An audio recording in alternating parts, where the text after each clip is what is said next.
पूरा दिल्ली एनसीआर प्रदूषण की मार झेल रहा है। प्रदूषण से रोकथाम की तमाम कोशिशों के नाकाम होने के बाद दिल्ली सरकार ने प्राइवेट ऑफिसेज को 50% ऑन साइट वर्कफोर्स के साथ काम करने की सलाह दी है।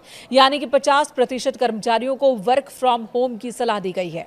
पर्यावरण मंत्री मनजिंदर सिंह सिरसा ने इस बात की जानकारी दी। उन्होंने कहा कि ग्रेप 3 के तहत ही दिल्ली सरकार प्रदूषण नियंत्रण उपायों को सक्रिय रूप से लागू कर रही है। सार्वजनिक स्वास्थ्य और वायु गुणवत्ता की रक्षा के प्रयासों को तेज किया गया है। एमसीडी ऑफिस सुबह 8:30 बजे से शाम 5 बजे तक कार्य करेंगे, जबकि दिल्ली सरकार के कार्यालय सुबह 10 बजे से शाम 6:30 बजे तक खुलेंगे। आपको बता दें, दिल्ली एनसीआर में अगले 10 दिन के लिए AQI की वार्निंग जारी की गई है। केंद्रीय पृथ्वी विज्ञान मंत्रालय के तहत आने वाली फोरकास्टिंग बॉडी ने कहा कि अगले 10 दिनों तक एयर क्वालिटी बहुत खराब कैटेगरी में ही रहने वाली है, इसमें कोई सुधार नहीं होने वाला।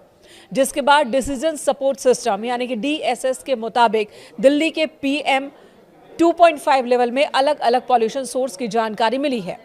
दिल्ली की जहरीली हवा में ट्रांसपोर्ट सेक्टर का सबसे बड़ा योगदान सामने आया है। लगभग 15% प्रदूषण की वजह ट्रांसपोर्ट ही है और ऐसे में वर्क फ्रॉम होम नियम से सड़कों पर गाड़ियों की संख्या कम होगी और प्रदूषण में कमी की उम्मीद है। फिलहाल दिल्ली में ग्रेप 3 लागू है। दिल्ली सरकार ने प्रदूषण पर रोक लगाने के लिए 11 नवंबर को लागू किया था ग्रेप 3, लेकिन इससे कोई फायदा नहीं हुआ।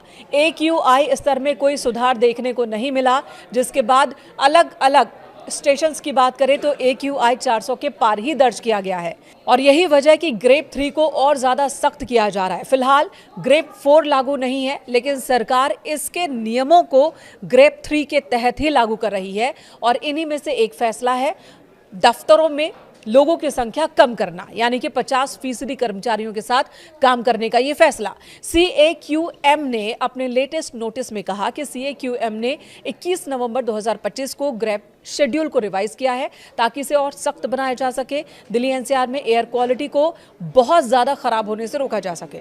सुप्रीम कोर्ट के प्रपोजल को मंजूरी देने के बाद यह फैसला लागू किया गया है और इसके तहत गैर जरूरी निर्माण कार्यों पर रोक लगाई गई है। खुदाई और BS4 वाहनों पर पहले से ही प्रतिबंध है। नियमों को और सख्त किया जा रहा है। ऑफिसेज को भी ये कहा गया कि चाहे वो प्राइवेट हो या सरकारी दफ्तर, वहां 50% वर्कफोर्स के साथ ही काम करें।